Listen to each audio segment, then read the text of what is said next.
Le livre du ciel, tome 16. 20 novembre 1923. Jésus réconforte Louisa dans ses peurs. Elle ne doit pas s'arrêter aux sentiments, mais aux faits.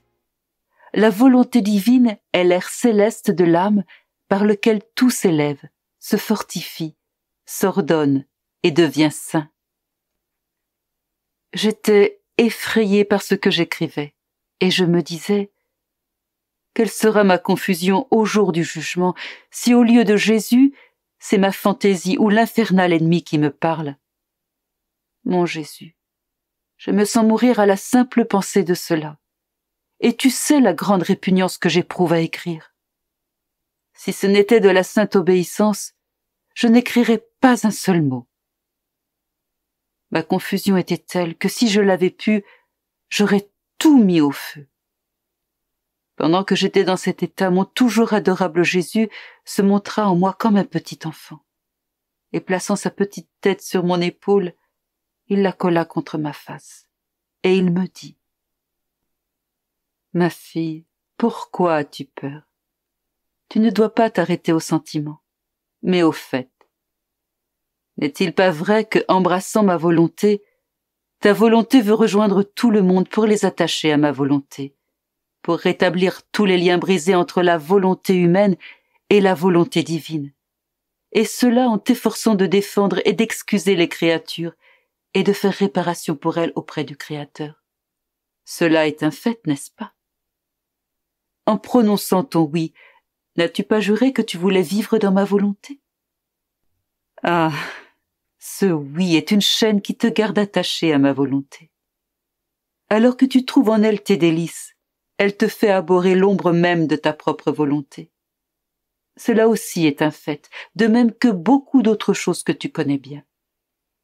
Si tu avais écrit les faits que tu écrivais, sans que la vie t'ait habité, tu aurais eu raison d'avoir peur et je ne t'aurais donné ni force, ni lumière, ni assistance. Tu serais devenu abruti et tu ne serais pas allé bien loin.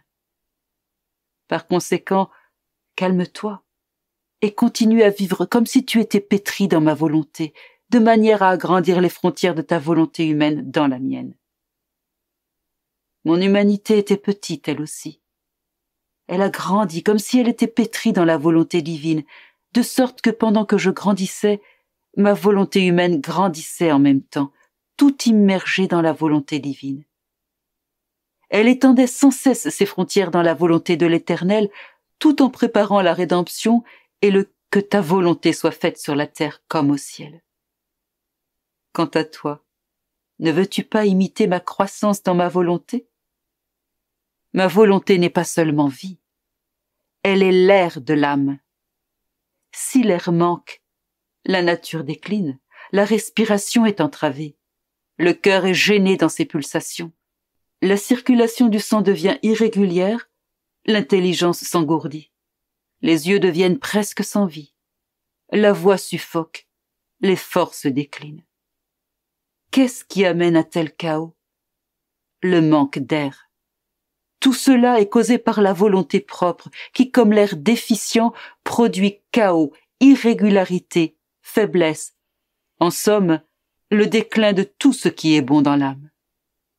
Si la vie humaine n'est pas aidée par l'air céleste de ma volonté qui fait tout renaître, qui fortifie, ordonne et sanctifie tout, elle est une vie à moitié éteinte, désordonnée et sur la pente du mal.